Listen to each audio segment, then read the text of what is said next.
ایک مولوی صاحب کی اکلوتی بیٹی تھی۔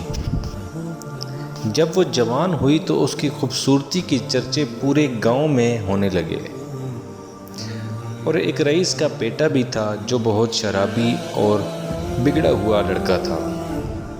جب اسے پتہ چلا کہ مولوی کی بیٹی بہت خوبصورت ہے تو اس کا بھی دل کیا کہ وہ اسے دیکھے، لیکن وہ اس کی خود کی محفلیں شراب نوشی کی تھی اور اس کے عورتوں کے ساتھ ناجائز تعلقات تھے۔ جب اسے اس کے دوست نے پوچھا کہ تم تو ایک رنگین مزاج آدمی ہو، پھر تجھے امام مسجد کی بیٹی ہی کیوں پسند آئی؟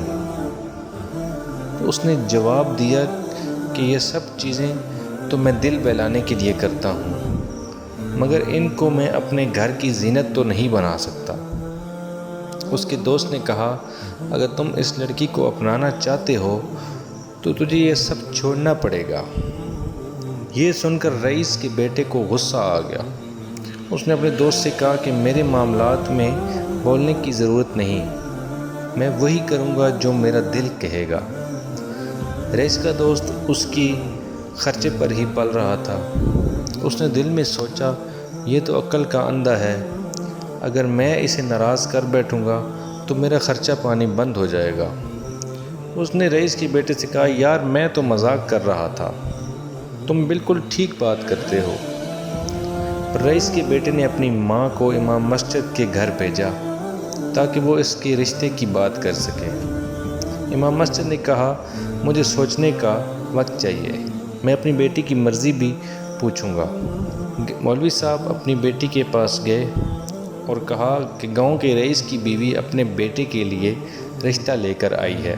تو اس کی بیٹی نے اسے جواب دے دیا اور کہا کہ ابا وہ ایک عیاش اور بدکار انسان ہے، میں اس سے شادی نہیں کروں گی۔ مولوی صاحب نے کہا کہ بیٹی تم نے میرے دل کی باتیں کر دی ہیں، مجھے بھی وہ آدمی پسند نہیں، بس یہ دیکھنا چاہ رہا تھا کہ تم کون سا فیصلہ کرتی ہو۔ کچھ دن بعد رئیس کے بیٹے نے اپنی ماں کو دوبارہ مولوی صاحب کے گھر بھیجا۔ مولوی صاحب نے صاف انکار کر دیا۔ اس کی ماں واپس گھر لوٹ گئی، اپنے بیٹے کو سب بتا دیا۔ رئیس کا بیٹا غصے سے پاگل ہو گیا۔